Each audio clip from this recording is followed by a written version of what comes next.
Mrs. Ioanna Stratsiani, a jealous supporter of creative partners and general secretary of GEMME Hellas, and also member of the Mediation Committee, the company is basically presented at the GEMME Mediation Committee.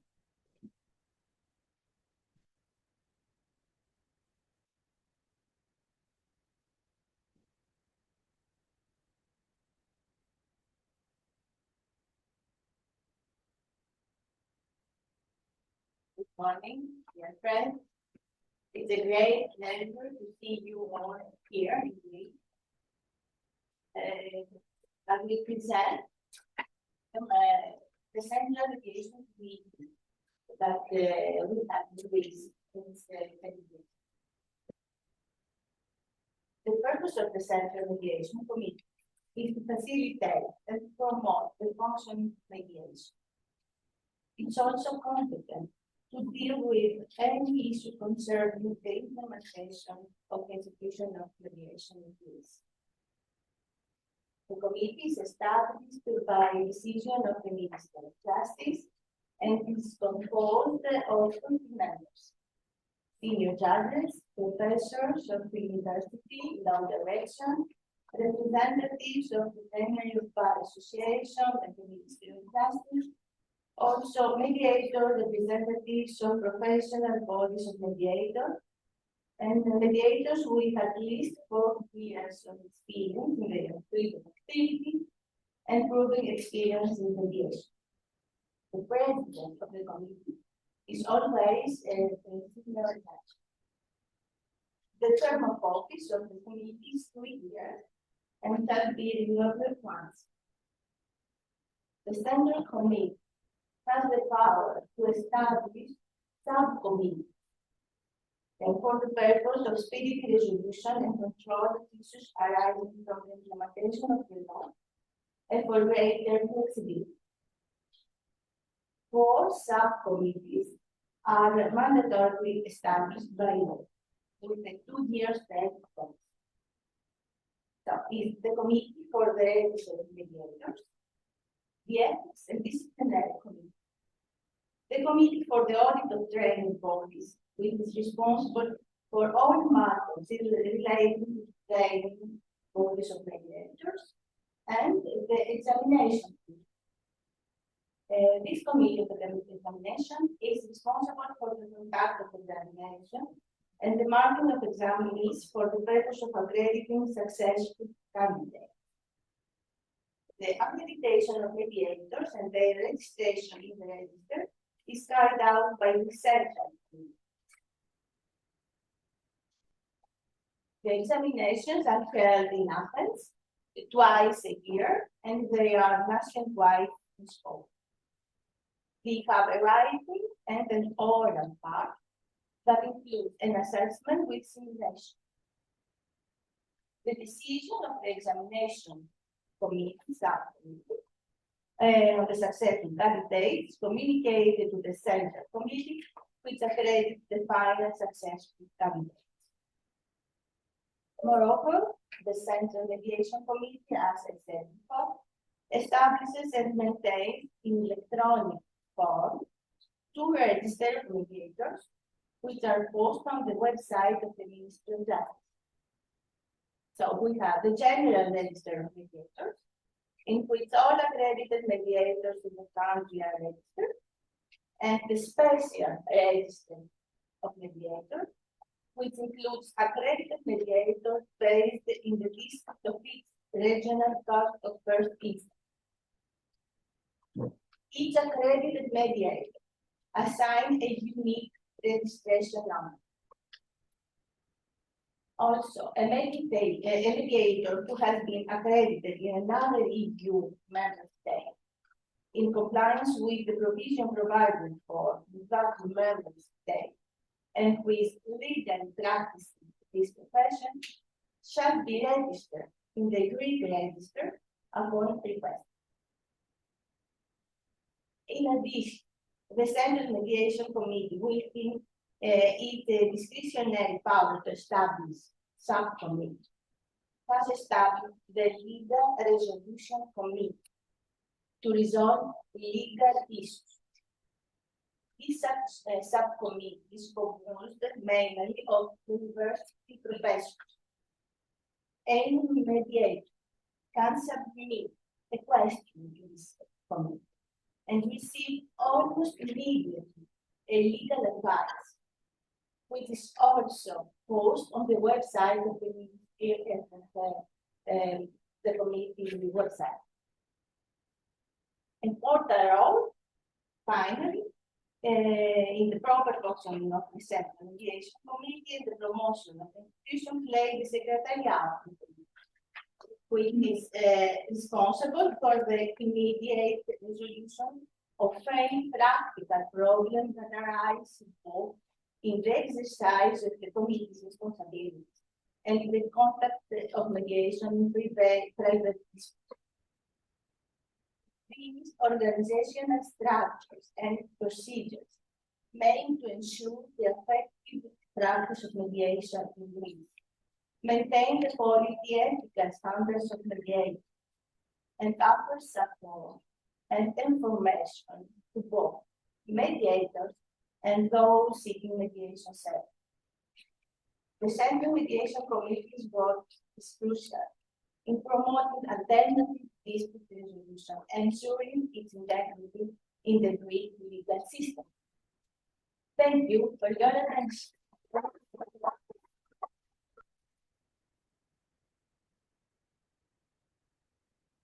I give the floor to my dear colleagues to introduce the speakers, which they are very interesting topics. Thank you. Thank you, Mr.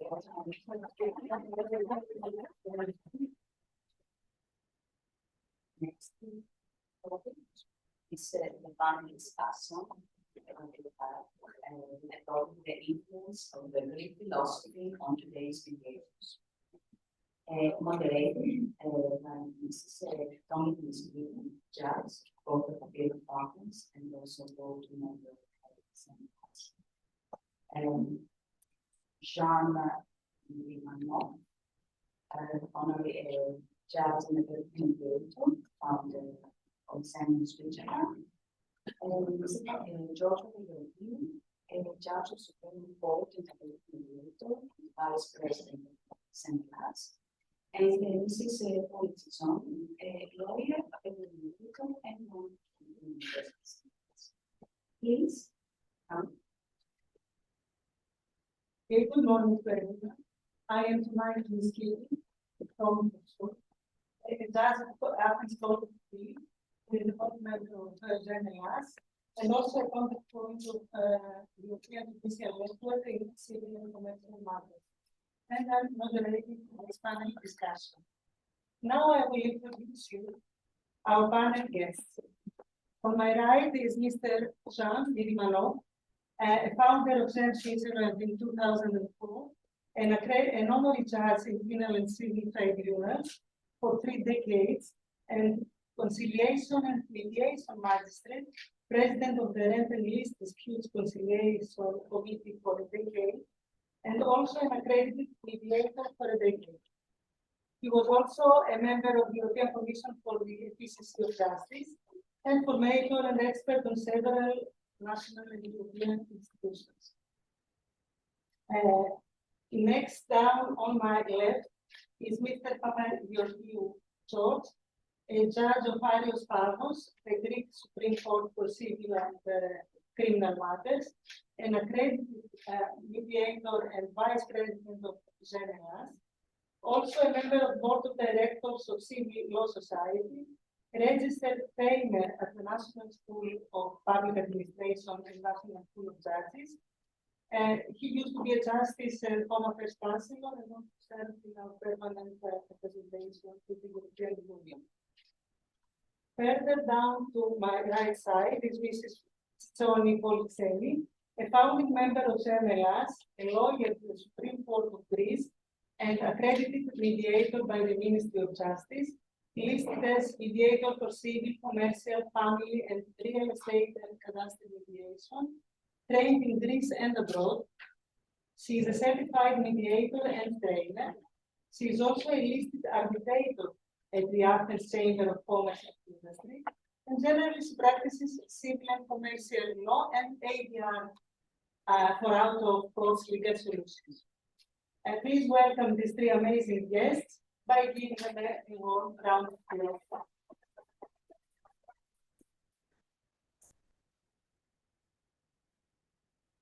Thank you.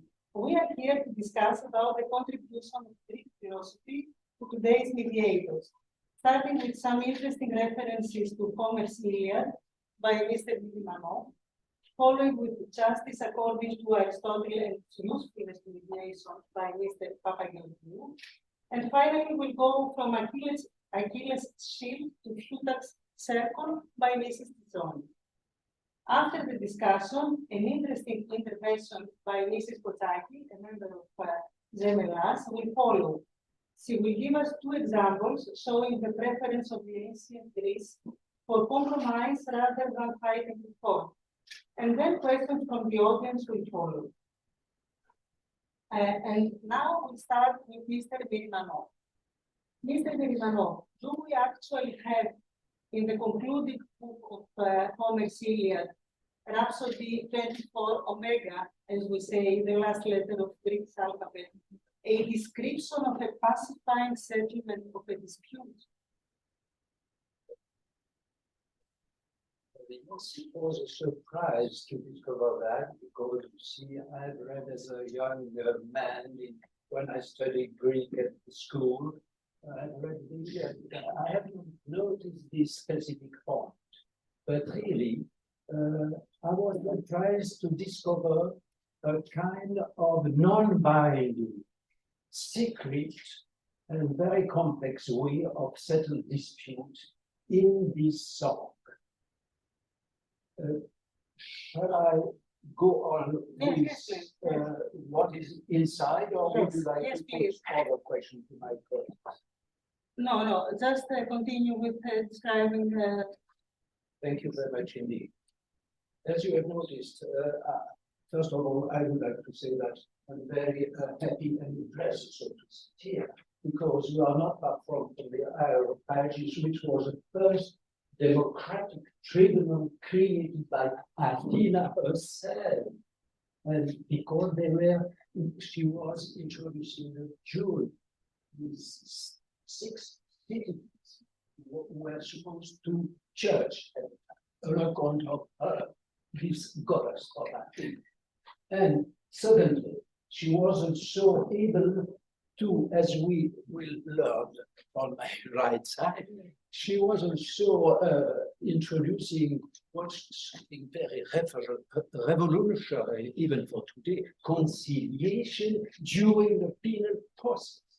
But for my part, I will say why I was so surprised the second time, that is very recently, in reading again this, because I discovered not only in this Canto 24 conflict inside a conflict, a situation that we met often later. That means, more precisely, a dispute inside the war of Troy, a dispute about the fate of Hector's remain. That is a dispute also about a tradition, a dispute about value. And what is extremely interesting for us, that the way of this dispute was settled. But before that, I would like to introduce the main actors of the story. I'm sorry for my Greek colleagues, but they know them by heart. But for the other European colleagues, it may be useful to remember them.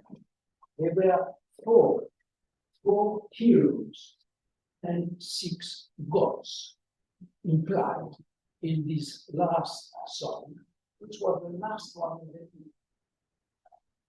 2 living heroes. Achilles, one of the main leaders of the Greek army. Priam, the king of Troy. 2 dead heroes.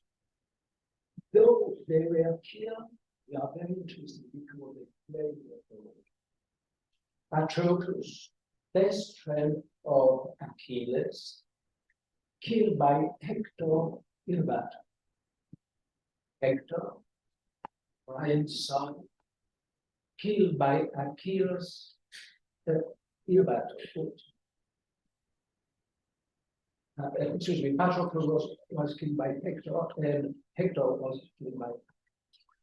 And several gods, Zeus, the gods, king gods. Hera, his wife, the protector of Achilles. Apollo, son of Zeus, protector of Hector. As you immediately understand, two of them, the two last one, oppose themselves in this dispute. Protector of Achilles, protector of Hector. Other divinities are implied. They are in charge of to prepare the settlement process. That is Iris, Zeus' messenger, Thetis, Achilles' mother, Hermes, Zeus' son. What is the cause of this dispute? For Achilles, Hector was not only an adversary in the war, but the murderer of his best friend Patroclus.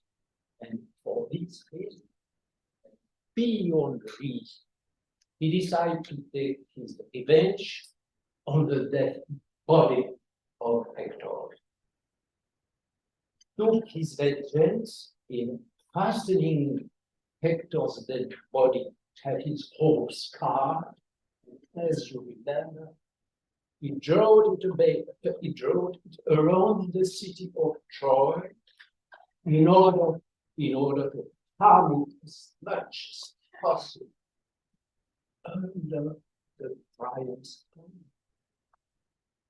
Apollo, during this time, protected the body in avoiding it to knock against the earth, whilst here exposed the desire of vengeance of Achilles,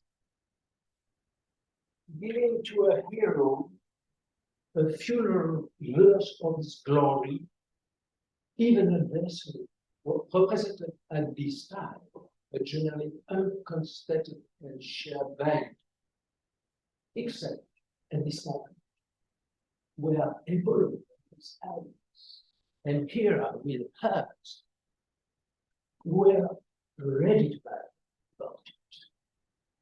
They were looking at their king, the supreme judge, Zeus, in order to get from him a favorable judgment.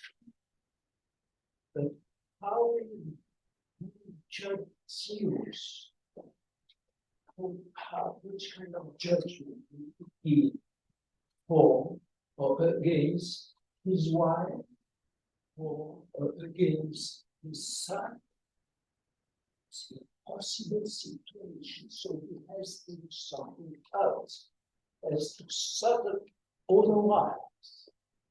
Otherwise, but how? And it was the first time that this otherwise was mentioned, not only in the literature, because the reading of Homer was supposed to be sung a lot of centuries before him. That means 3,000 and maybe 300 years ago. How does it happen? Zeus asked the messenger Iris to go to Thetis and instruct her to convince her son Achilles to hand over Hector's body in exchange of a ransom. What Thetis did, and she appears at the same time her son's heart. Then Iris go to Priam in order to persuade him to go to Achilles' stand in the opposite camp with gifts to buy back his son's body. What Iris did to convince, to persuade. That is a non-binding process, isn't it?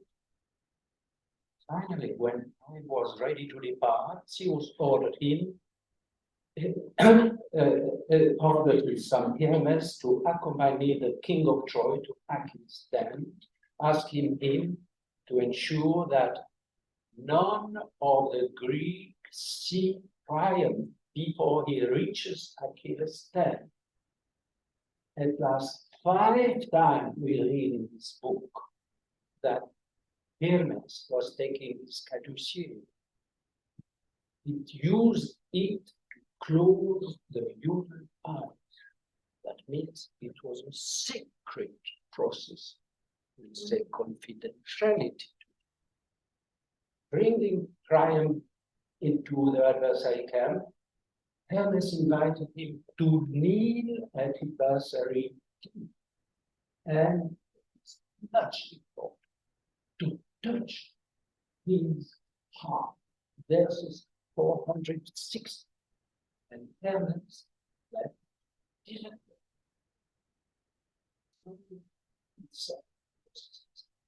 Letting the two heroes together and alone for the meeting.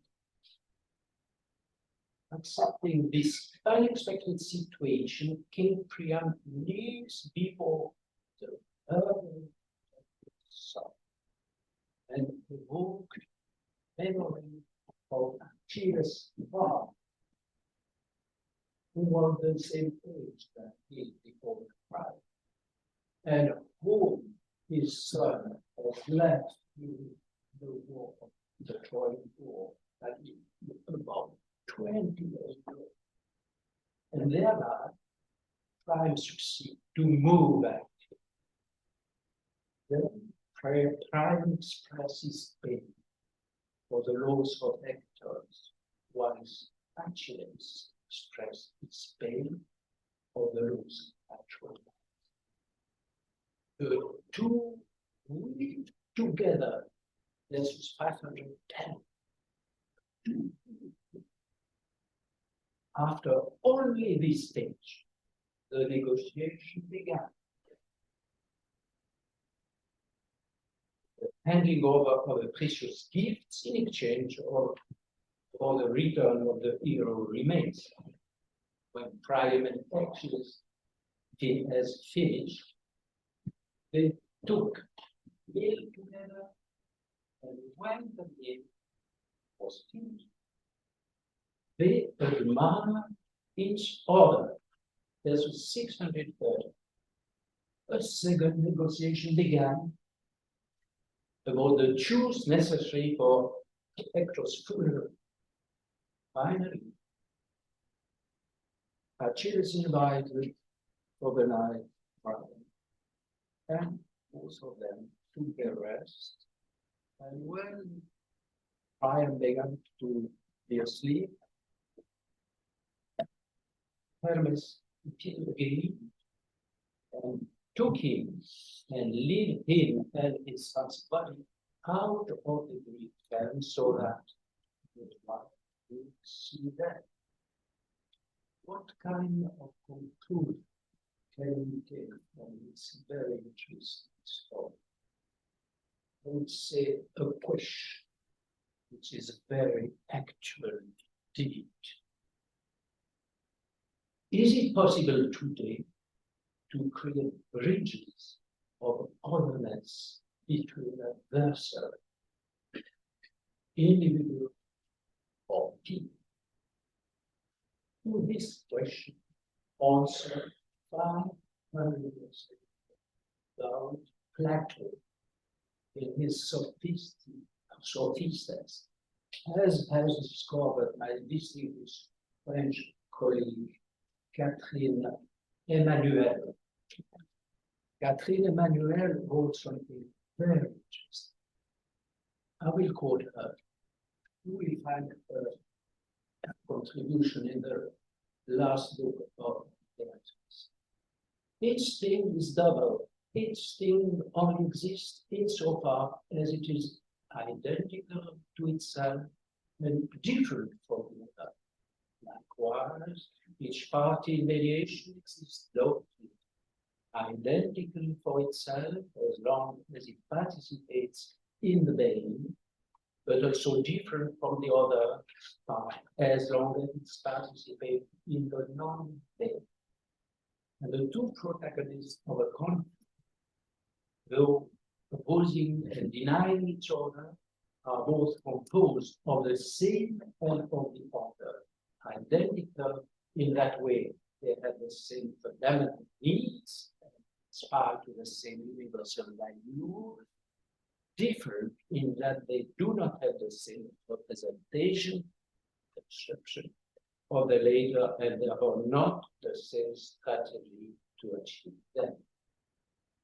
So we can also connect this view with another one, which was written by a non-Greek but English, that is a letter to Paul to the Galatians, 3:28. As this was third, there is no more Greek, no more Jews, no more men, no more wife, no more slave, no more free. So that was another identity. The conclusion is a kind of definition where we can draw from this text. What is mediation? There are hundreds of definitions of mediation, but from the spirit of this text, I would dare to propose another one. The human being is the heart of mediation, and mediation is in the heart of the human being. Thank you for that.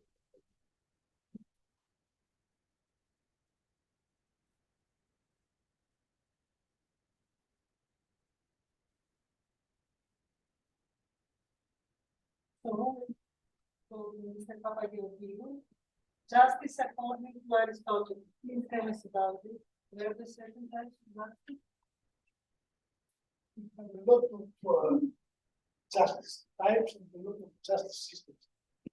What is interesting in this is that when I heard Mr. Papageorgiou speaking for the over-county courts in Athens, I saw that he was speaking for the classical era in Athens, the courts were overcrowded because although there was a lot of courts, Arios Pagos, Britannia, Belgium, there are also a lot of people going to the courts. Some of them tried not to go to the courts. They had also, this time, that time, the right or the privilege to go to the so-called arbitration.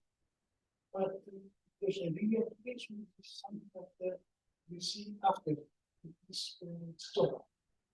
What is interesting is that in that time, Aristotle was trying to solve also the problem, because the problem is that we have a nice justice system, or is the justice what we see, or is that something else? According to Aristotle, justice is the highest virtue in a person that makes him coexist harmoniously with his fellow human beings and live in a state with law. The existence of the rule of the law requires obedience to the laws of the state, but also the purpose of the law is justice, because if there is no justice, then the unjust through injustice will possess more, but the wrong through injustice will possess less. Aristotle distinguished justice in a broad sense, the general justice, from justice in a narrow sense. This broad sense includes the social aspect of virtues, because it is synonymous with respect for the laws that dictate the exercise of virtue and the avoidance of malicious acts. The moral virtues combined will constitute a single virtue, justice, which constitutes an ideal pattern of behavior.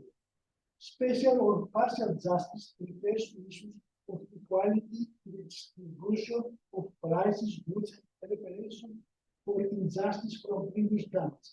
Partial justice is concerned also with the sale of burdens and harms that individuals should bear. Injustice in the partial sense occurs when a person receives an unfair share of benefits or burdens. Something familiar when we exercise your duties.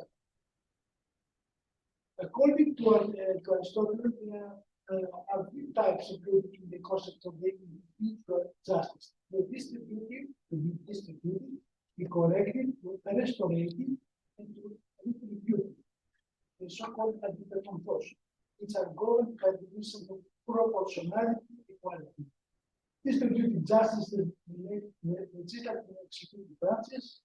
I don't useful to say all these definitions, but what is very interesting is to find that the aim of corrective laws is to restore the disturbed legal balance in the light of the concept of profit and loss.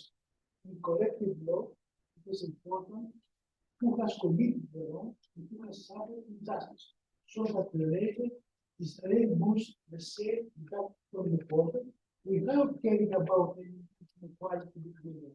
So profit and loss represent more and less the difference of these two concepts in the equality, which is the law. This is very interesting to see that, according to Aristotle, describes a judge as a personification of justice, who mediates, and thus achieves a mean, justice, plus equality, between disputants. In so doing, of course, it disregards the difference between a judge and an arbitrator. It is quantitative of this, as well as the notion of punishment.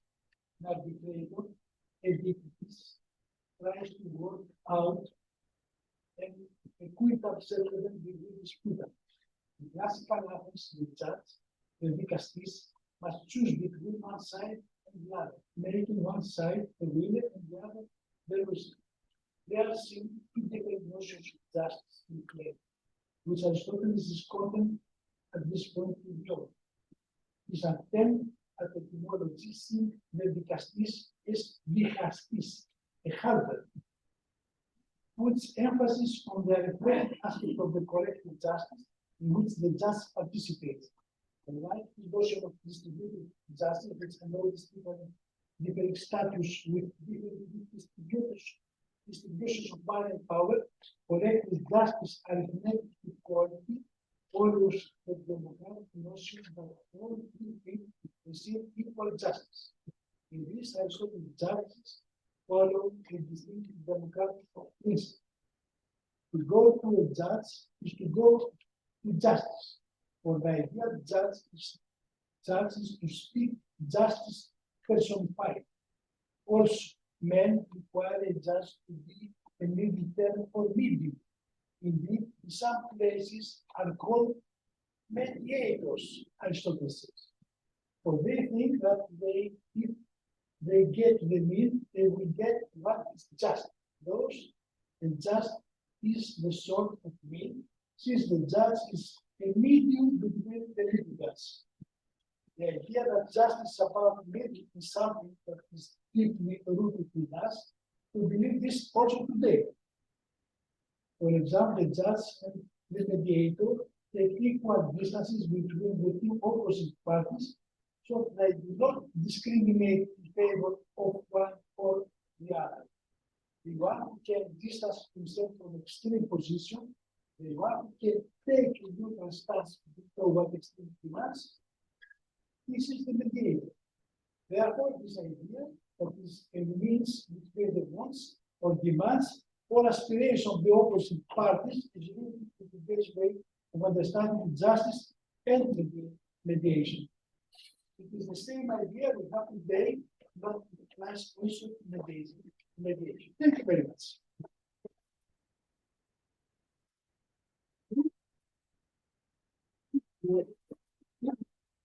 Can you ask me something? What do we learn from it? Nothing. Because we are not people, we have computers, we know everything.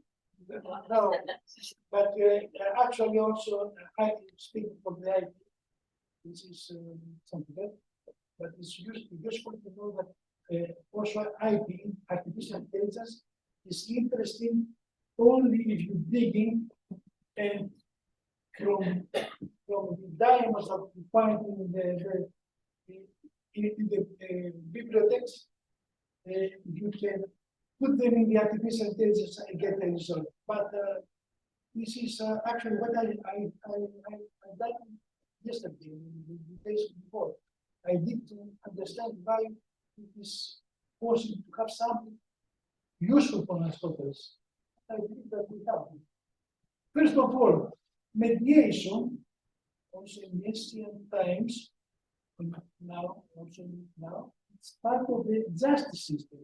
It's not nothing external, nothing, it's not something that does not serve the justice system. It's part of the justice system. Second is that to keep an equal distance from an interested party, which was also an official judge, and also the mediator. Third is that the way that we should handle the interested party, so that they either do wrong or be wrong. We have also to, through this video of Aristotle's works, we can see that now we can also help us to elevate the institution of mediation as a function of society, and that mediation aims to improve not only the mediator or of the parties, but the whole society. Thank you. And now we go to Mrs. Stratsiani. Can we conclude that how did we get from Achilles' seal on Plutarch's circle? Is there a connection, a common ground between today's mediation and the ancient Greeks? And if so, what kind of connection?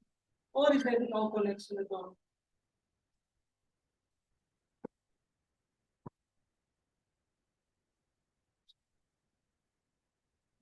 Thank you very much. And I shall try to give you an answer to this question according to my opinion. May we have, please, my presentation. I'm going to show you my presentation on the screen, so it will be maybe easier for you to understand what I'm going to tell you about this difficult question to ask.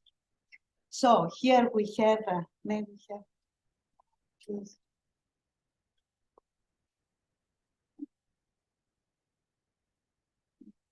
This is the image I would like to show to you. From one hand, we have the shield of Achilles, and I shall try to find a relation between this very ancient weapon, that it was a very beautifully forged by Hephaestus, and the circle of Thomas Plutarch, that is, you know, of course, who is an actual professor and mediator in USA, well known, that he had established this model of the process of mediation. Here in Greece, we don't know the circle of Plutarch, but as I have been also trained in France and abroad in other countries, so I had the opportunity to know about the circle, and I would like to share this with you. So, Mr. Deputy, Mrs. President of GEMME, our Mr. President of Greek section of GEMME, Mrs. Brenner, President of GEMME, and Mr. Vice President of GEMME, Avi Snidalg, who inspired us to create the Greek section honorable judges, and dear colleagues, I would like to thank you for the opportunity to participate to this conference that has been organized by GEMME Europe. I attended the first presentation of GEMME in Athens, and now I am proud to participate as a founding member of the Greek section.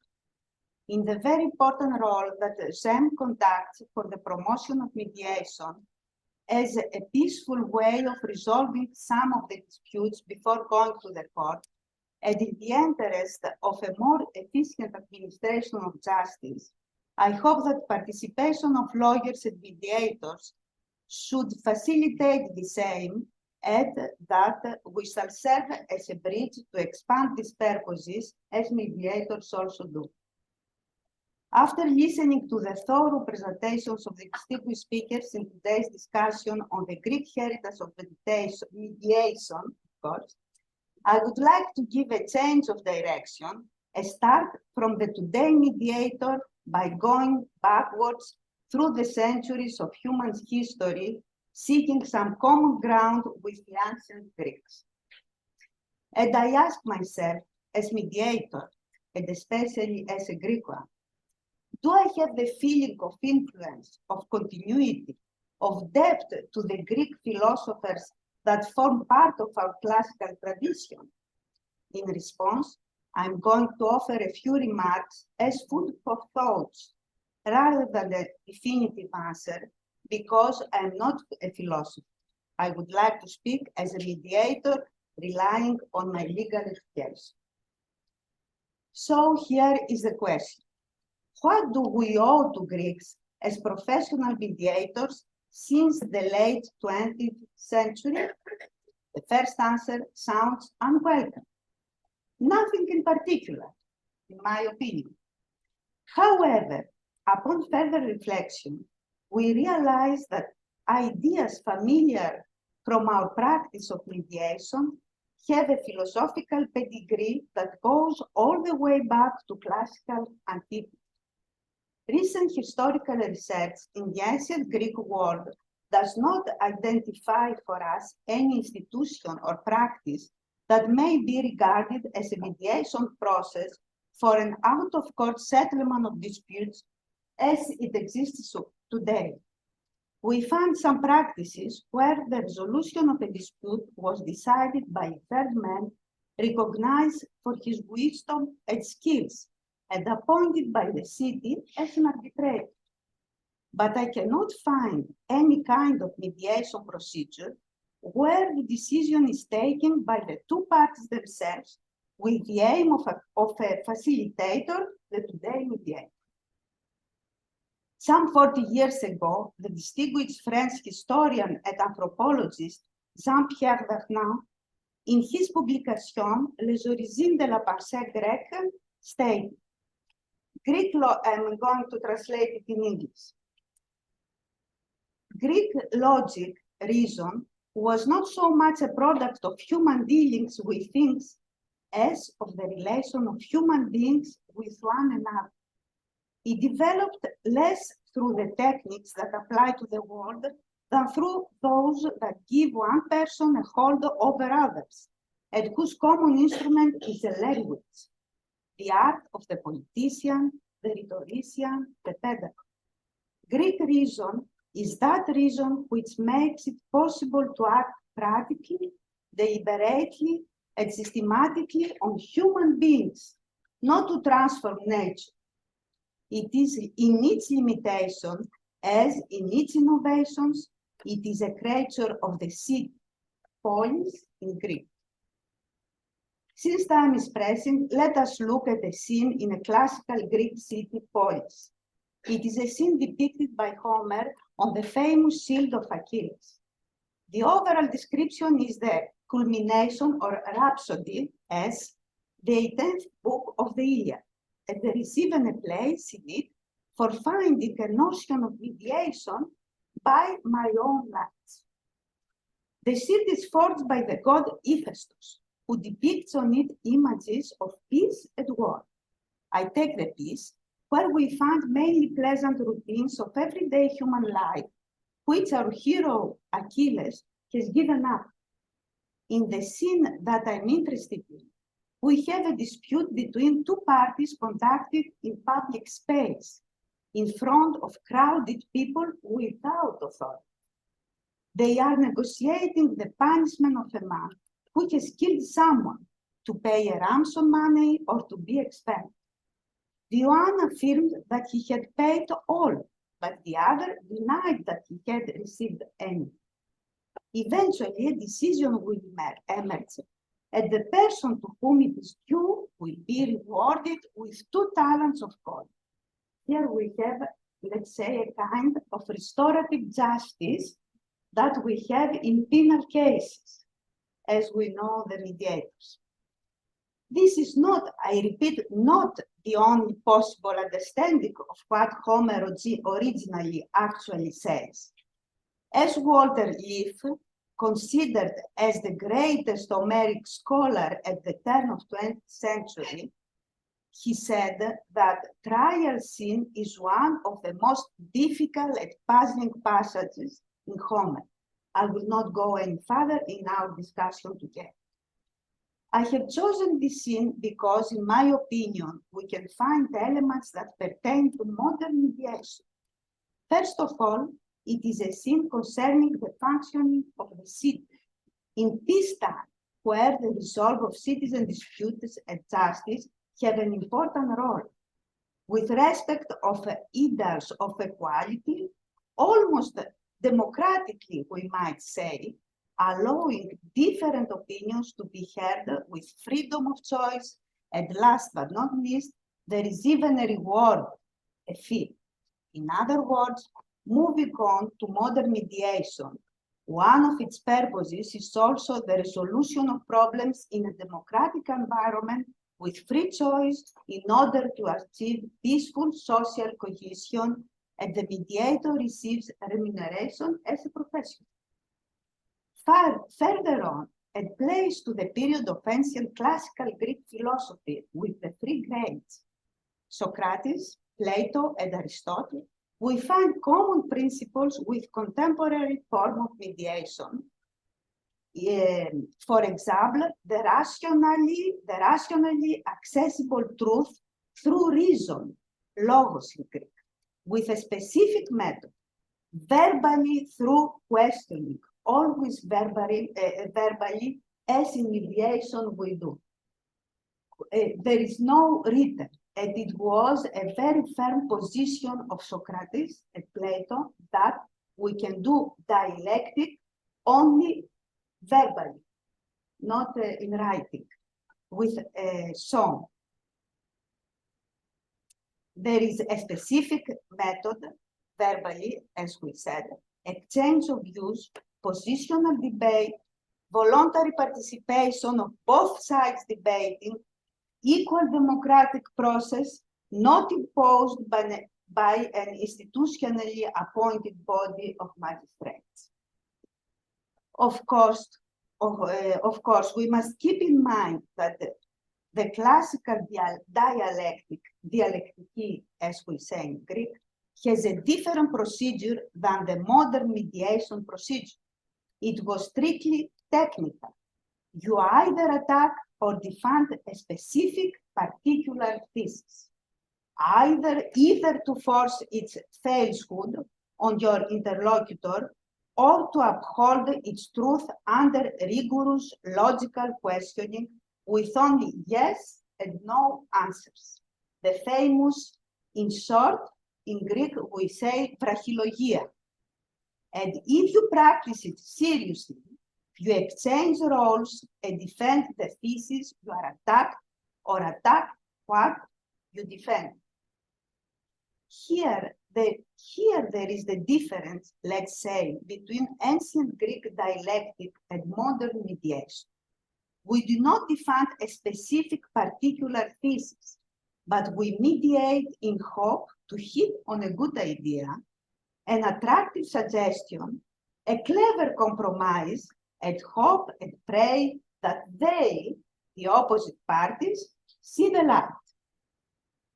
In his Protagoras, Plato offers a vivid description of the dialectic encounter between Socrates and Protagoras.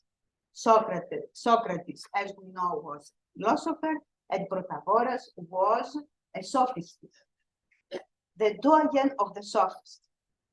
This encounter takes place in front of an audience. After the initial formalities and pleasantries, as it happens when we receive clients in our premises for a mediation, the discussion focuses on the issue of the teachability of excellence, arete in Greek. We thus have two interlocutors, an audience to their contest, and a dialectical question to be debated.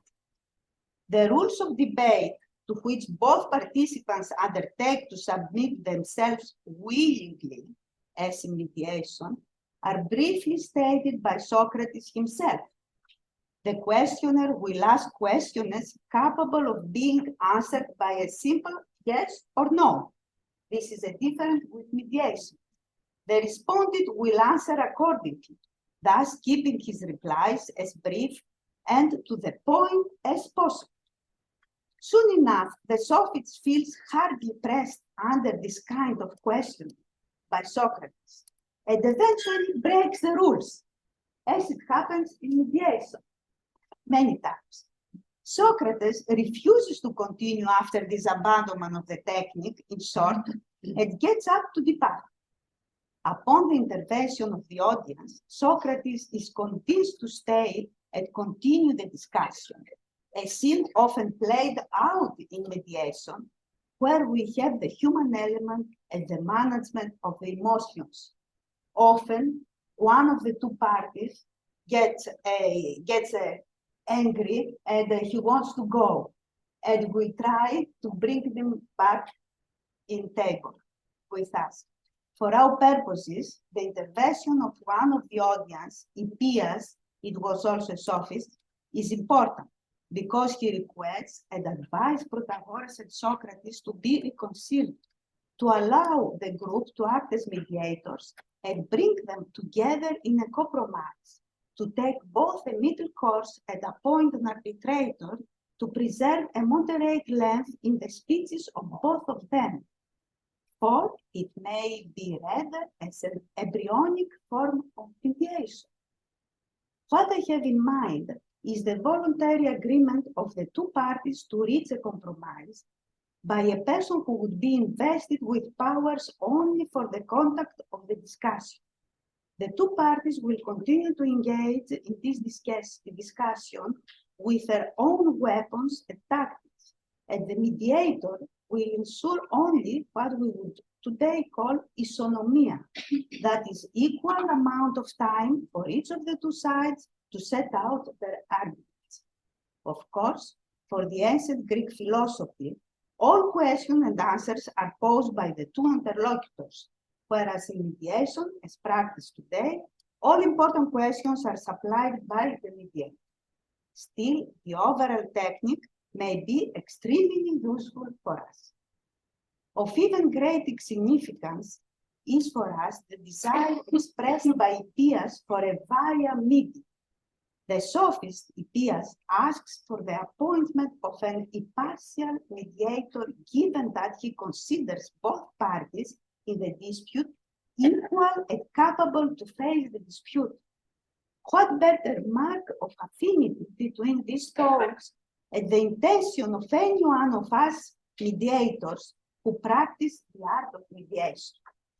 Regarding modern mediation method, as it is structured in specific stages with specific rules and principles, we could reasonably suggest that is in line with the Greek philosophy in the principles of mentioned above. Thus, in the Futak mediation circle, which is a model for the mediation process created by Thomas Futak, as I told you, academic and mediator practicing in USA. This model is taught in Europe, particularly in France. We can observe on this some of the ideas and thoughts of our ancestors. In few words, in the circle of Futak, we have 4 phases. We have first a preliminary phase. In this stage, we have the opening speech of the mediator, the mediators between us, maybe they know the process is the same model as we are taught in mediation. So we have the opening speech of the mediator, the introduction to mediation, the objectives and the fundamental rules, the engagement of the parties in the confidential character of the mediation. In the phase one, we pose the what. The mediator invites the parties to expose their history, and together they establish the facts, identify the problem, and what we call we agree that we disagree. In the phase two, we pose the why. This stage is considered as the most important. Mediator must develop his or her skills so the parties explore their hidden needs and they move from their position to interest, and finally we have the mutual recognition for an agreement. In the phase three, we pose the how. This is the negotiation stage. We have a brainstorming of exploring ideas to find options for common solutions. And in the last phase four, we pose the how in practice. In this stage, we elaborate and formulate the final solution that serves both parties to formulate their agreement signed by the mediator and the parties. It is submitted to the judicial authorities if there is a pending litigation before the courts.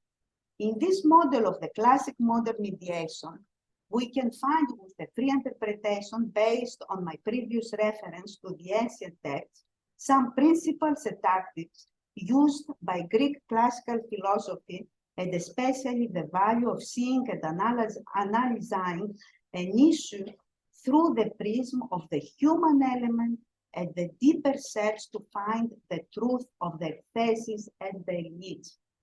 And so I conclude my remarks, and I answer the original question.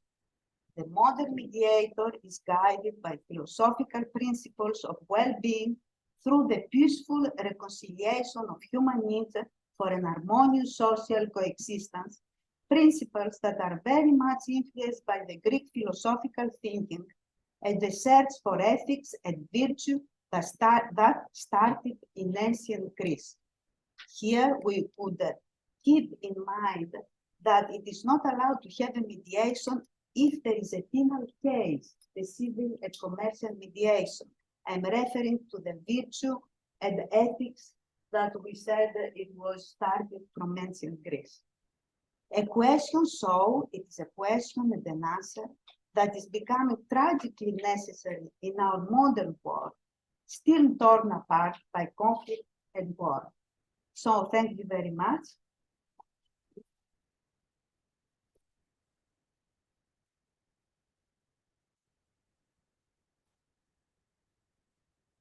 So you concluded that there is an influence of Greek philosophy Yes. to modern mediation. Can we conclude that only the Greek philosophy influenced the mediation process? I think that all of us would know that it is not only the Greek philosophers influenced the modern mediation. Yes? Do you hear me? Okay. Of course, we are in this part of the world and we're speaking about the Greek philosophy and also of Western Europe philosophy. And of course, during all the years, we have an evolution of the philosophy and also the evolution, what I said, the global DNA of philosophy, actual philosophy of today's, they are in the heart of mediation also. Because now, I think that if we've been in Shanghai, where the mediators, we know that we have the treaty of mediation, the Shanghai Treaty of Mediation signed on 2019. We could speak about Confucius, that it was one of the biggest philosophers of the world. And it's also, we say also that it's very similar to Socrates. The theories of Confucius or the because Confucius maybe it is not a person, it is also the philosophy of very old China. In the same days, in the same year with Socrates, the same period we have with Socrates. So his political and social theories influence very much Chinese, but also the East Asia, but also the whole world. We can say the same thing with Buddhism also. All this teaching of Buddhism about harmony, peace, and a connection of the connection with the whole world, has also influenced philosophy and our today's philosophy. And of course, I cannot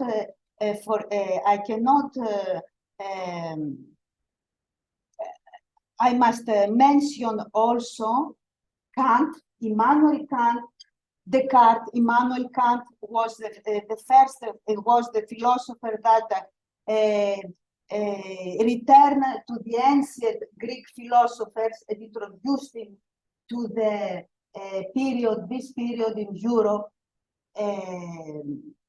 Descartes, with his very famous sentence, "I'm a human being, so I'm thinking, so I can understand beyond the phenomenon that I saw." We must mention Hegel, of course, that also he developed a dialectical system, but a system that it was different from the ancient Greek system of dialectic, as I presented to you, because Hegel, the dialectic in Hegel starts from a point, from a thesis. After that, we have antithesis, the opposite, and after that, we have a new idea, a new thesis, and so on in the process of dialectic. But we know that we use this model of dialectic today. It is very useful. So this is my answer to your question. I think that we, the mediators, we have inside of us all this DNA global philosophy that we carry them, and we carry the philosophy, and of course, we try to do it during the mediation. And to continue with that thought, with regards to mediation is being practiced all over the world. Do we have the same systems in all places? Are there differences? Yes. As we know, we have two legal systems. We have the common law legal system, and we have the civil legal system in Europe, mostly. And we know that mediation, modern today mediation, started at the other side of Europe, at the USA, at Canada. You are not agreeing?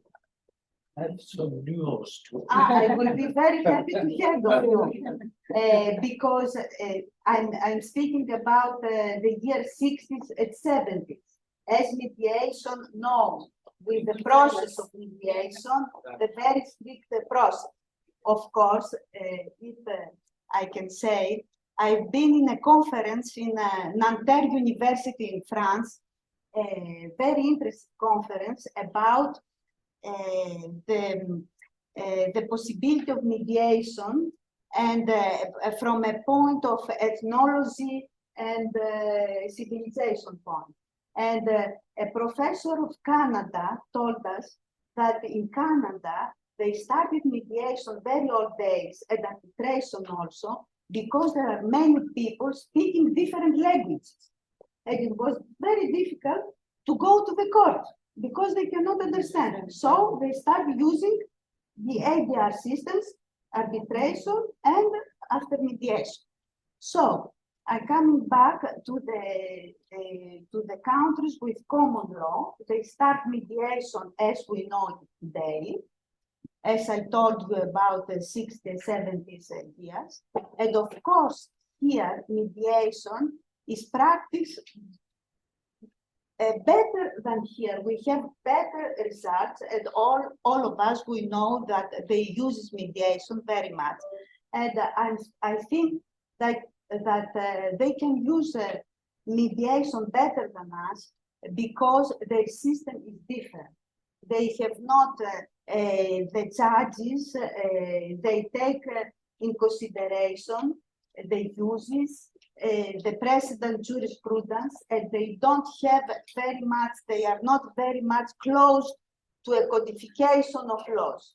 In our system, also, we must say that lawyers are participating more in this system, legal system, that lawyers participate here. They have a collaboration with judges. It's another system, I said maybe more flexible, so they can accept better the mediation. They are used to do mediation. Here in Europe, we have civil law system, and we have a codification system with laws. So we try to put mediation in this system, and maybe citizens of in this stage of civil law, it is a bit difficult for them to accept mediation. Okay. Mr. Mirimanov, do you want to add something? Yes, It's just a nuance, you see, because I think, of course, mediation belongs to every country and every people. No, just to say that we should not be to have complex towards any country, because you see there are a lot of rules, and even the first very important mediation took place in Europe. That was at the occasion of the Treaty of Westphalia. That was the biggest mediation, international mediation in the world. Yes. And it was really mediation because the Venetian, it was an Italian who invited this.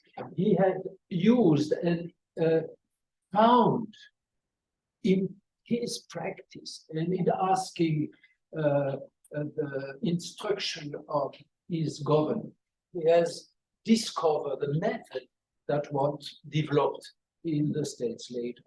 There were maybe no connection with them, but it was already a discovery at this time. With the same rules. Not the will of Futak, of course, but yes, similar, similar, very similar. Very similar. Okay. And was it a mediation on a civil issue, or commercial, or political issue mediation? No. Between the states, Venice and No. What I would say, it was more between a group of people, and but you see, what is interesting that in France, you mentioned France, there were disputes between Catholic and Protestant. You see, and they have also invented something. And William Penn, who has assisted to that, you see, he has made the first development of this idea on an international level. But well, we go too far. Yes, okay. But it's always, excuse me, it's also very interesting because here you speak about mediation between groups. Between We groups. must Yes, say yes, that yes. we have also mediation. Another meeting. Yes. Okay. And now we finish with our panel discussion as such, and we invite Mrs. Kochaki for the presentation.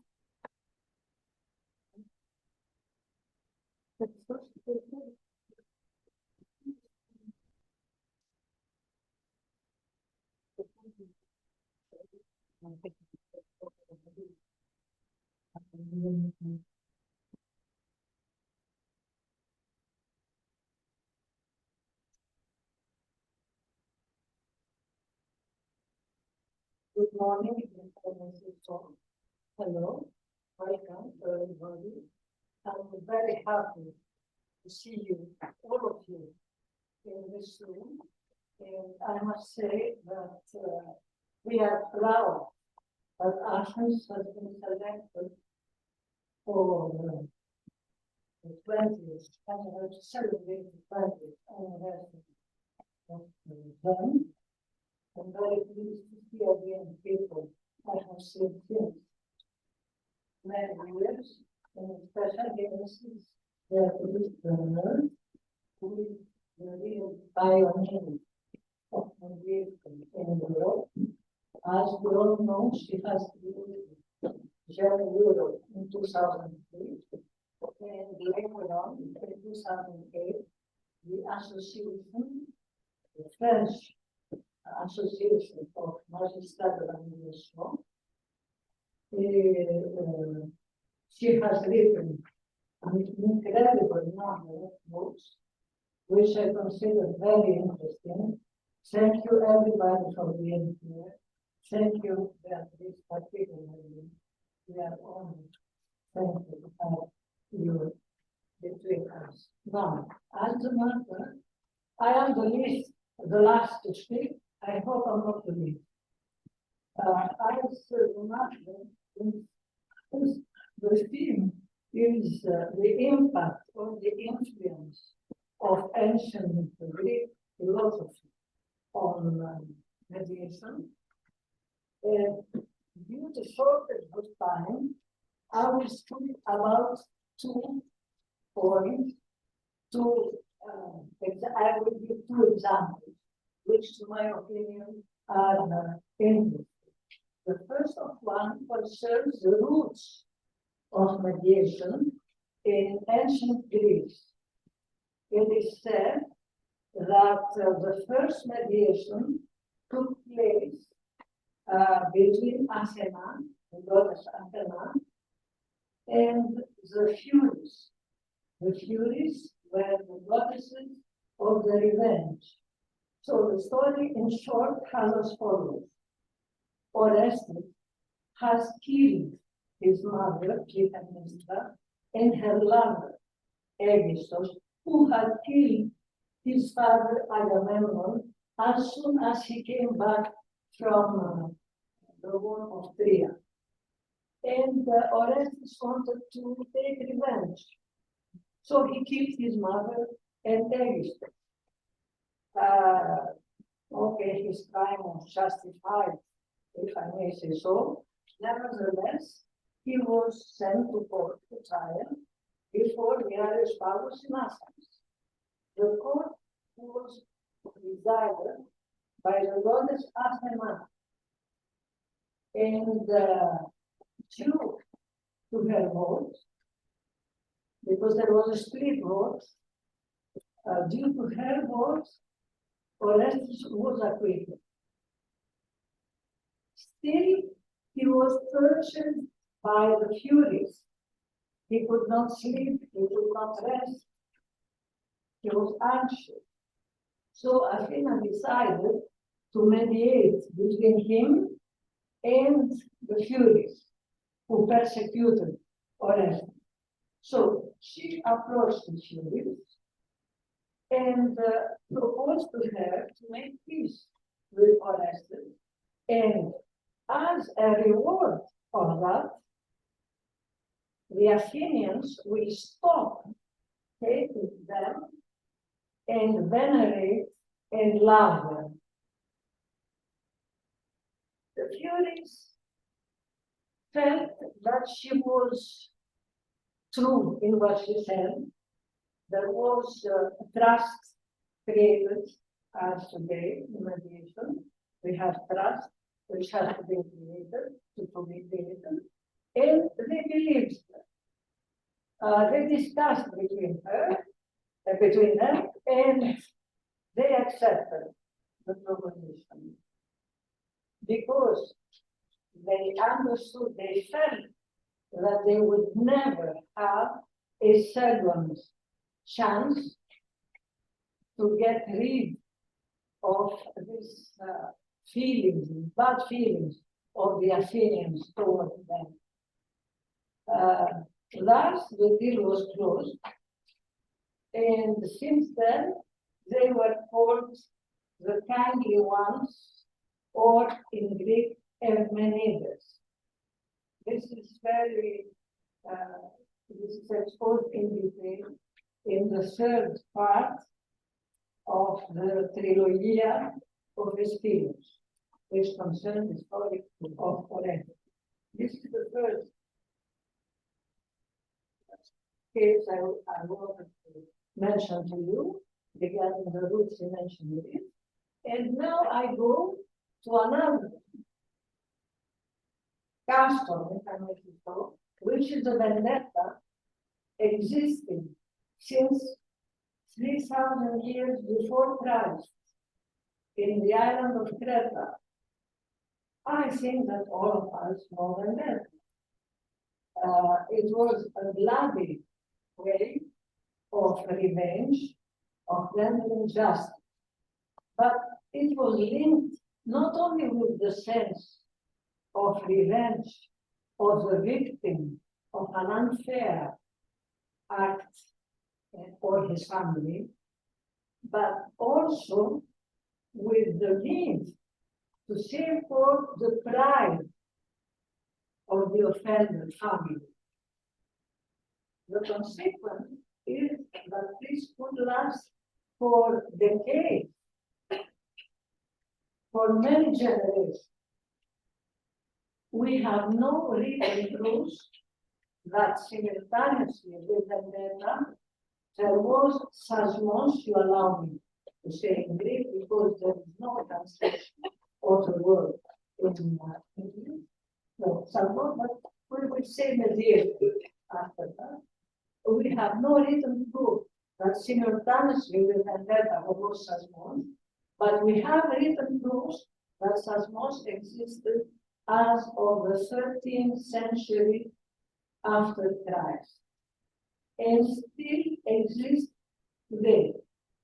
What is sasmos? Very briefly, when there was a conflict between two persons, all the two families were involved, definitely, and usually, if they wanted to make peace and to avoid this guerrilla for a century, they address themselves to a person, usually an old person who was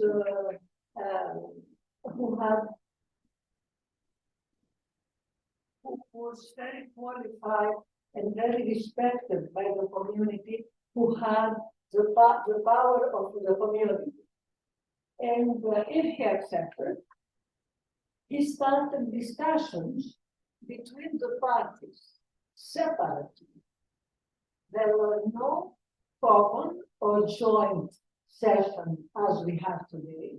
There were only caucuses between the two, between the mediators, that are something like that, and one party, and thereafter the other party. This could last for weeks, for months, possibly for years, but for months for sure.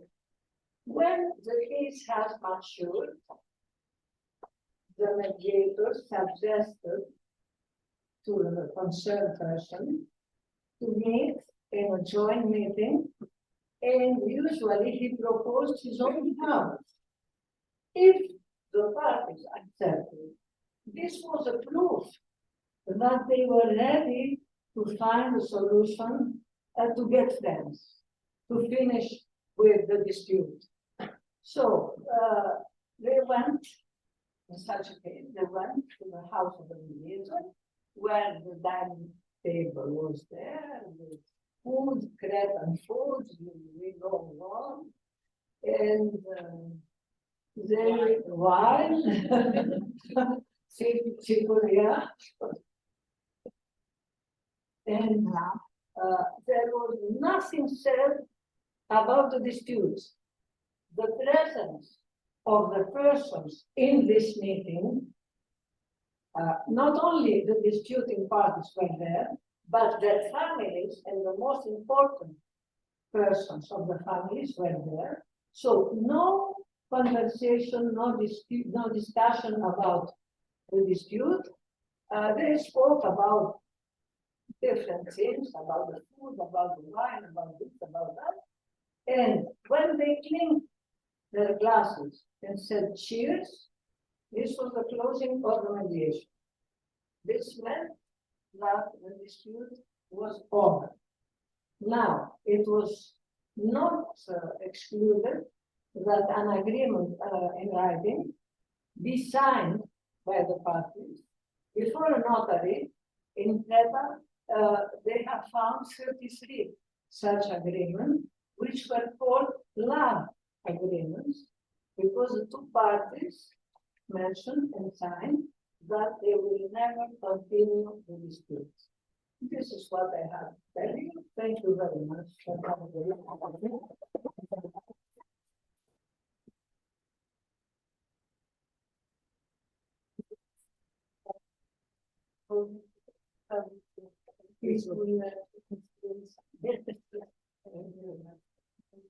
And now the audience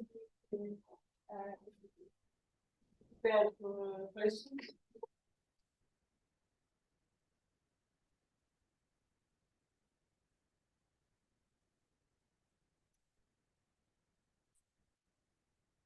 Do you have any questions? Yes, please. Could you please stand up? I don't know if you have a mic. You. Yes. Could you please state your name and position? My name is Ioanna. I'm Vice President of the Netherlands. And I was curious, I heard just in your speech, I would say that there was. To which one do you address the question? This is Tomi. yes. In your speech, I learned that it was good about that there was no option for mediation when there is a criminal law in legal cases. Is that what it is? At least that there is no mediation in criminal law, because in the Netherlands, mediation is in family laws especially, but nowadays mediation in criminal law is a great part of mediation cases. So I was wondering, is there no option for mediation in criminal law in this? Yes, thank you very much for your question, because it is very important. Yes. So I repeat, thank you very much. It is a very interesting point. In Greece, so we are speaking now about the mediation in civil and commercial issues, on civil and commercial issues, the directive of the European Union on 2008. There is no space, there is no penal mediation. But of course, in the penal system, in the law system in Greece, it is quite recent, we have penal mediation, but it is done only between the prosecutor and how we say, yes. So there is another procedure. We don't have the same procedure as the mediation we know with the two parties with a mediator. Of course we have, but that I have said, it's also very important that during civil and commercial mediation, at least in our system and according to our law about mediation, the two parties must not have penal cases between them. We mediate only on civil issues or commercial issues. We cannot mediate on penal disputes and cases between the parties.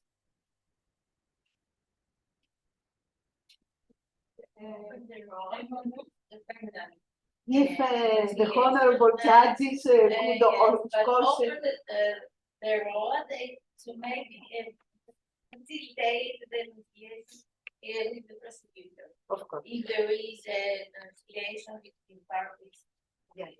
there is a Of course. civil aspect in this And case. here we have a very also important chapter, as Mr. Papageorgiou said, about restorative justice also. Yes, we hear. Thank you. Please speak loudly and tell us Okay, yes. your I'm name. Paulina. Yes, I'm Paulina. I'm from Ukraine. I'm former president of Ukraine. I'm mediator at before. And my question is, how do you think? Because we always talking about civil cases, very understandable in restorative justice. Also, but what do you think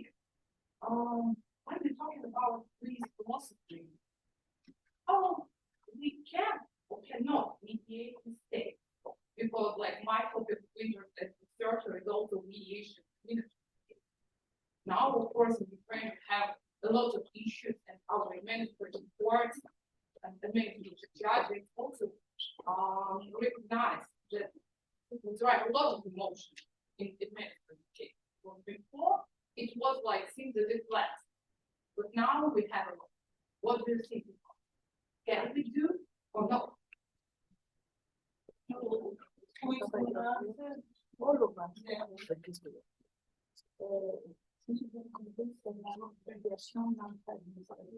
I'm very familiar with Kimiskidou, but actually, what they do now, part of the mediation land law, we are making the new law for the cadastre. And we got that mediation is which is something between civil law and public law, because it's special part of the administration of the state. It was under the administration of the state. Societies are making this catastrophe. But I don't know how to this investigation.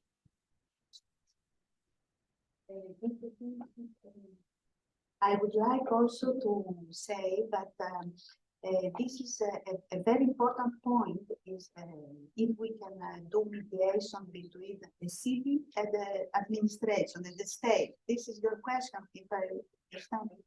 Yes. Okay. So in this model of mediation, civil and commercial mediation, citizens can do mediation only if they have the power of decision, at least according to our law system. So this is very related with mediation between a citizen and the administration, because in the administration, there is no this element of the power of decision of somebody to do mediation with a citizen.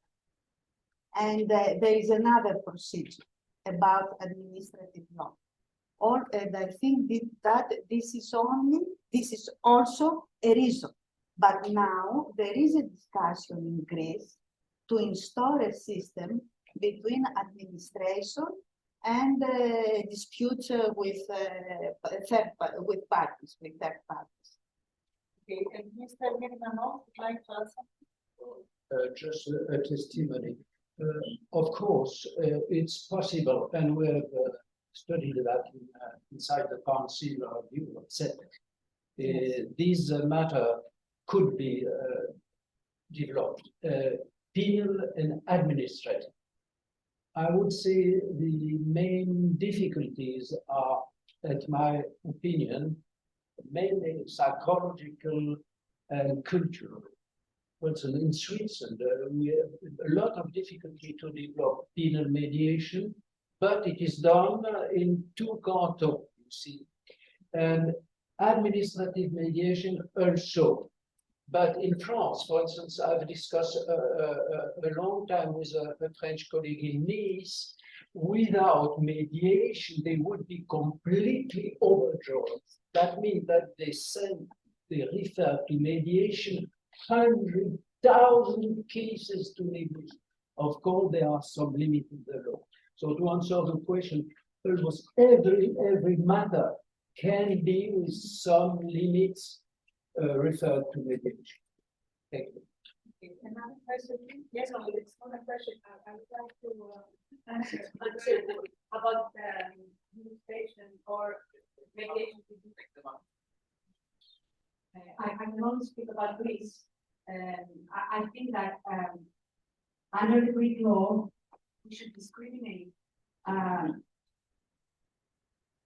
Your question could be asked in 2 ways.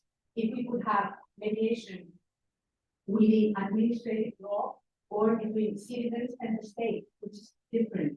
Because our theory, our institutional theory about the state is that the state will act as a fiscus, as we say, which is could be a, you know, a private, like a private, not, Private body. equally, a private part, we equally, the a litigant, And not or private citizen, or as state power. So I think that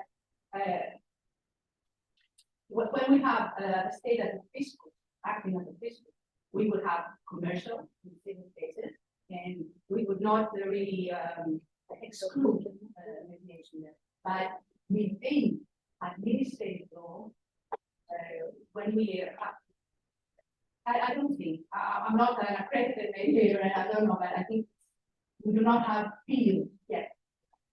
Mr. President, maybe you can say something, because we had a discussion previously. Just definition. Exactly.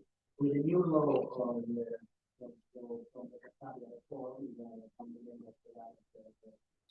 the justice, especially now in Italy, there is an issue between public administration and privates. The public administration could be forced to be ordered to try to find a solution in mediation only if the issue is private. So only if the public administration acted as a private. And when the public administration has a public office, there is no mediation at all. There is other typical solutions, fiscals, instigation with fiscals, that is not a kind of mediation that we know, it's very different.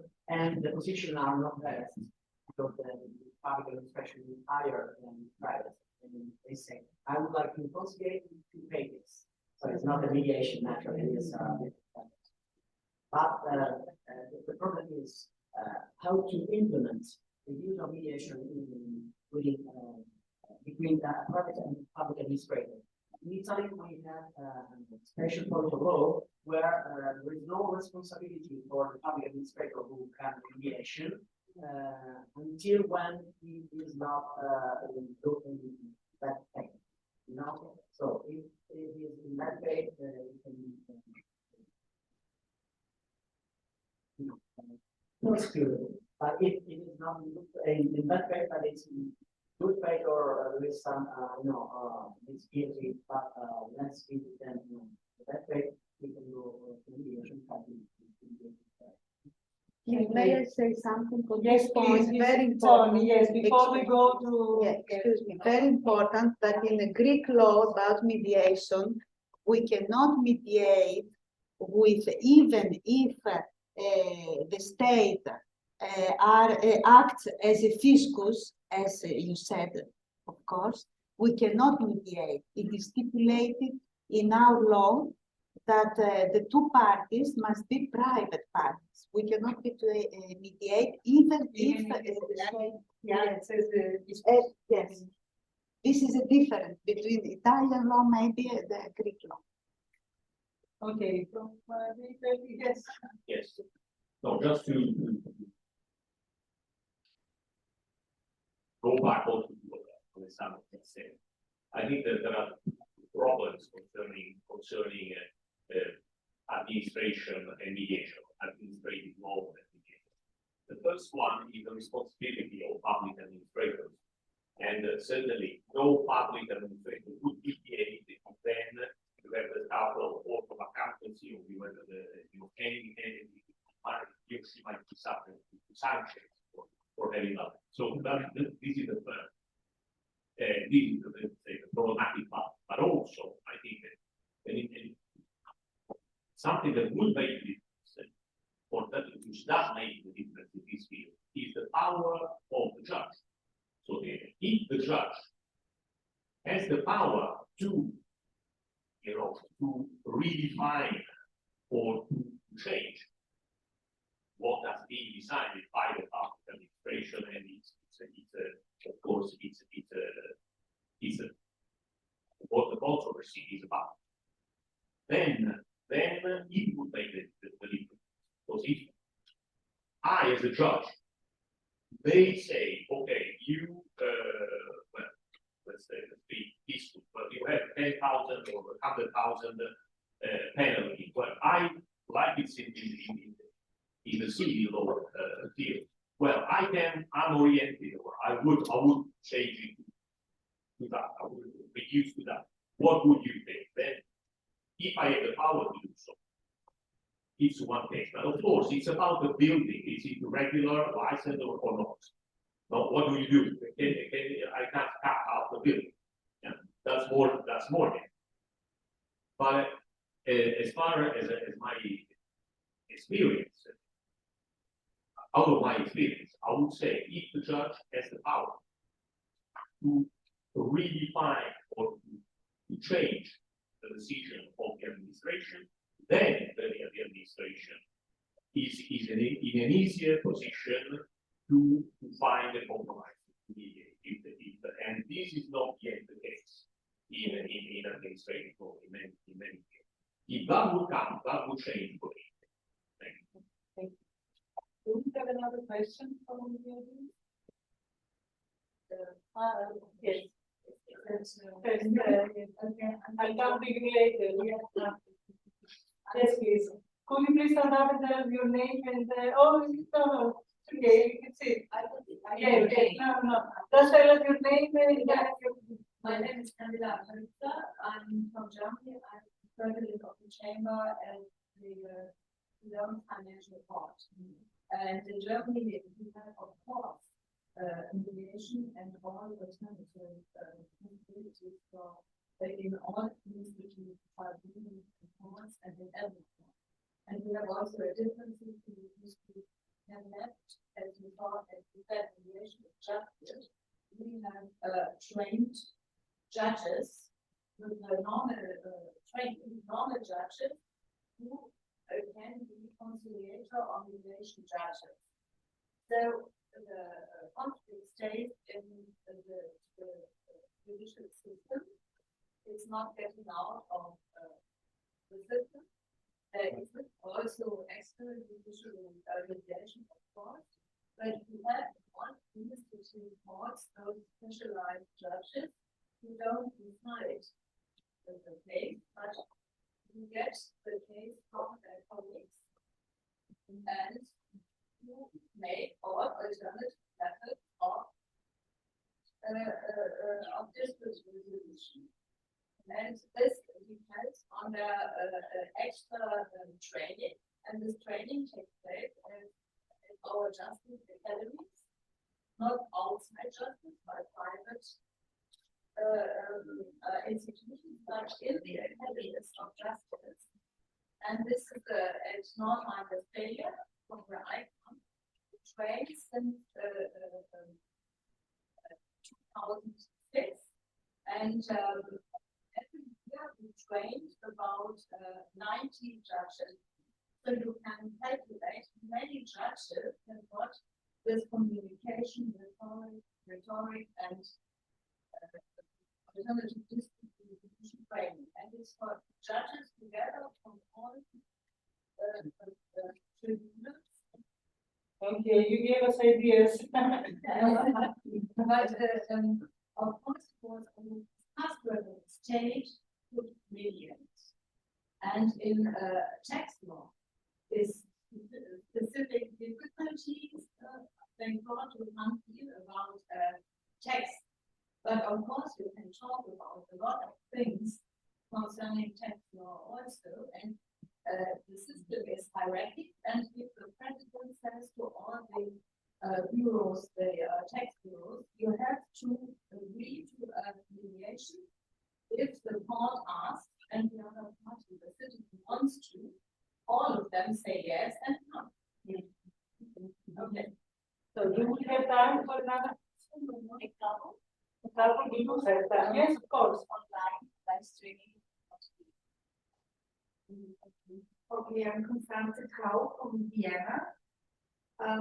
And it's, in Austria, it's rather similar, like in Germany, we have the so-called Einigungsgipfel. I'm such an Einigungsgipfel, I'm an active judge, and I mediate at the same time.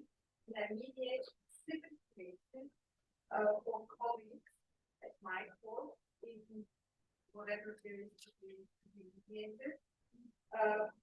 I'm not the deciding judge, I will be giving information to the group. There's nothing to change except the outcome.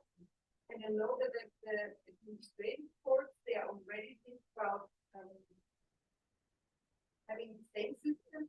And we are also training within our colleagues who are interested in becoming mediators, or being mediators in court, are being trained by us in our academy of the judges.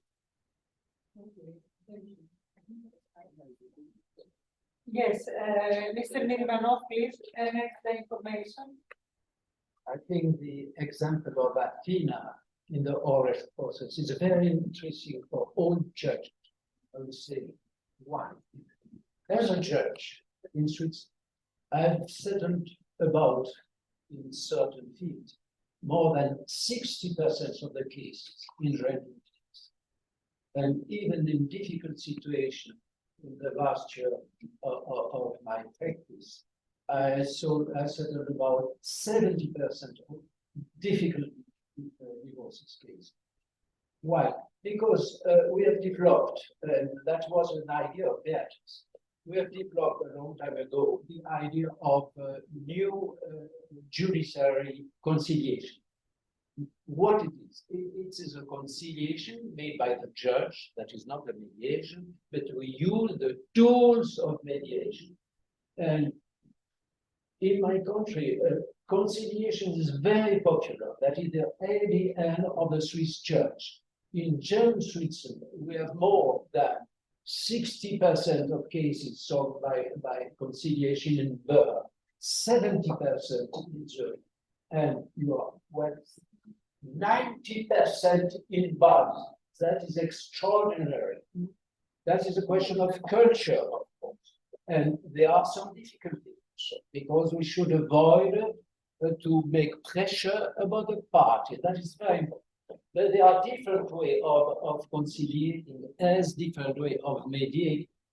If you use the tools and if you focalize on the interests, there is no difficulty even for the judge who is in charge to solve the case, to try to conciliate the people. That is very, very helpful. Don't forget conciliation by the judge. If the law doesn't provide that, it is possible to change the law. And I would say, as a GEMME member, I've tried with GEMME help to change the law and even to change our institution. Thank you.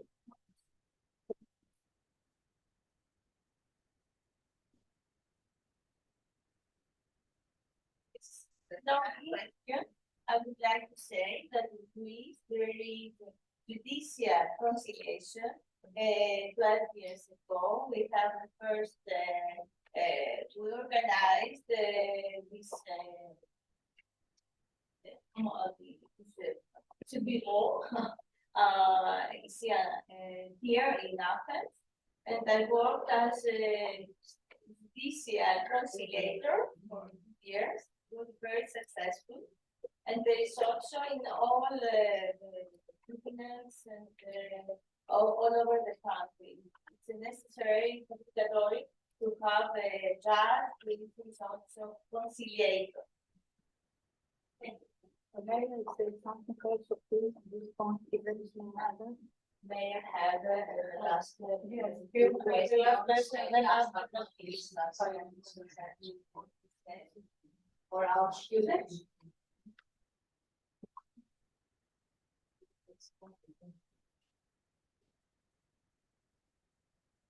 So, another question from the back?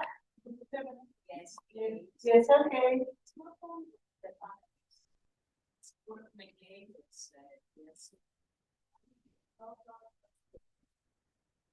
Hello, my name is Janelle. I'm a law student here in Greece, and I would like to ask you, as the current representatives of mediation of our times, what would you advise to us law students that like to pursue a career as mediators? So, Who would you like to answer? Mediator, all of them. So, who would like to answer to that question? She's an Mrs. Aggelivaki maybe because she's a very good mediator, accredited mediator also. We would like your answer, please. Okay. Okay.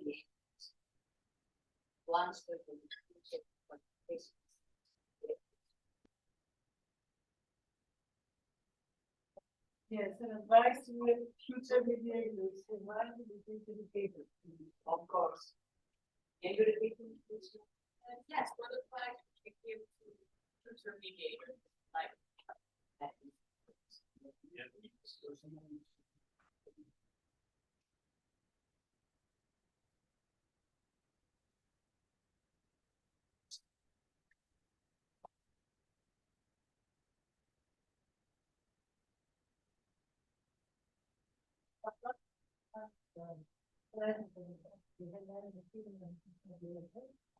can say that the advice to you, to our members, but not only to our members, is not to speak on what they have, done, learn, to talk, and go to mediation. With our advice to all the seminar, we then reorganize that we can open to planning of the country for the further. And what my opinion to follow the simulation of mediation, which is starting now to present in now we presented in Greece. Now it's better to present in English, which allow for you to follow. Because this is an occasion to see practical. And which can be discussed because it is informative, because mediation is there. So if you have questions or conversation, it can be discussed. And we believe that it is very useful, especially for young people, because young people take from 4 or 8 hours now of training, and that's it. It is not okay. Thank you.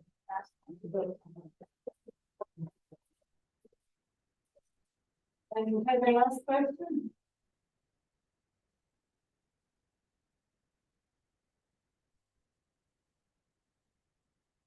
I'm also sharing the laws with you now. And I would like to ask you, do you think it's necessary for laws to have competent lessons and also mediation? Mandatory lessons.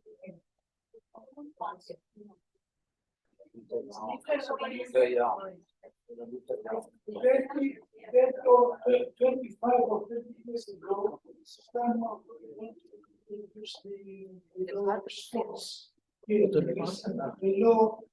the law measure nothing.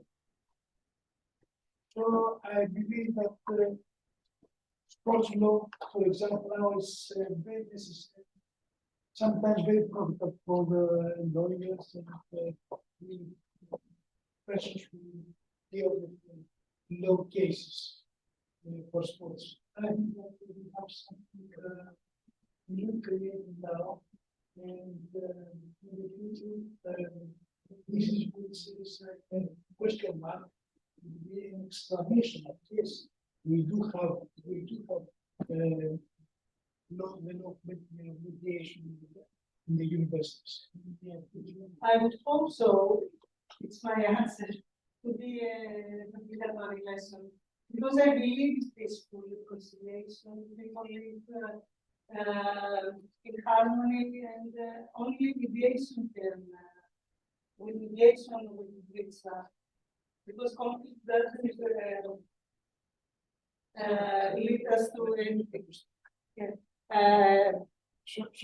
Yes. Something Mr. Papagiorgio to add, and then we'll go to the next one. under my experience, it was very useful for me. And for my own life.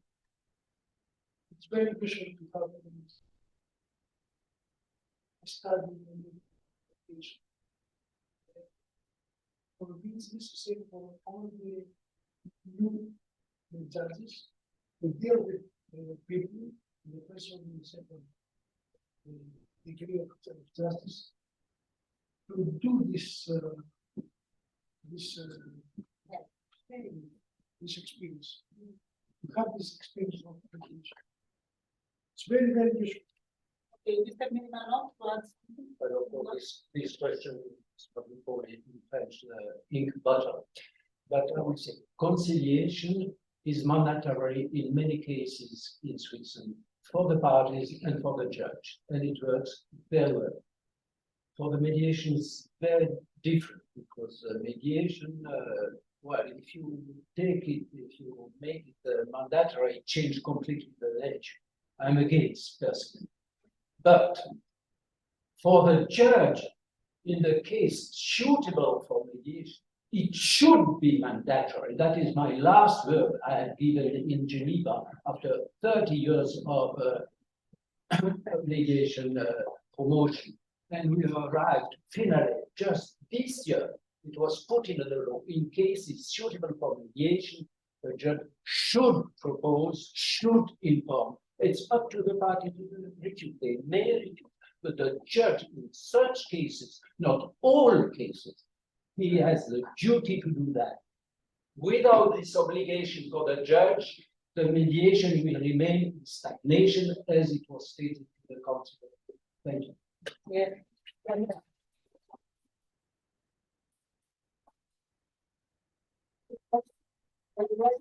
What I meant was not compulsory mediation procedure, but to be compulsory to be taught in universities, so people would understand how it works, and yeah, because I agree with you, because you can't have a compulsory mediation. It's contradiction in terms.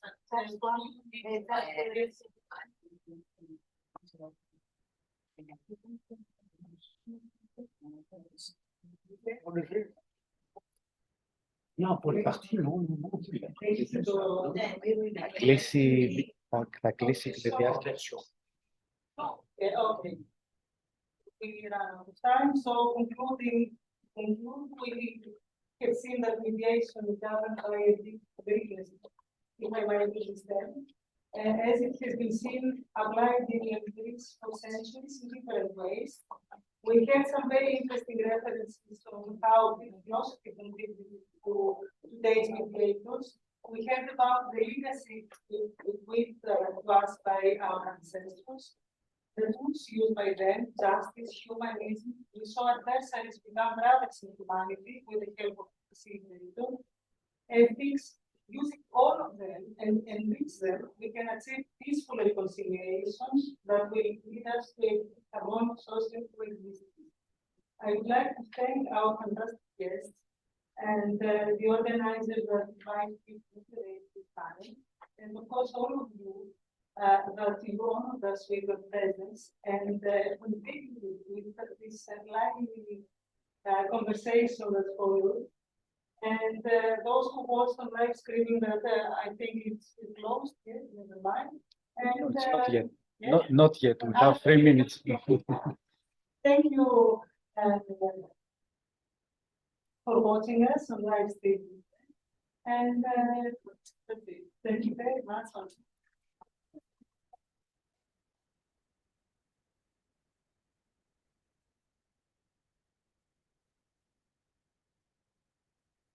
To express from my side my appreciation to the speakers and for their usual part in this magnificent celebration of our European history. And finally, I want to thank our students, my escort, and my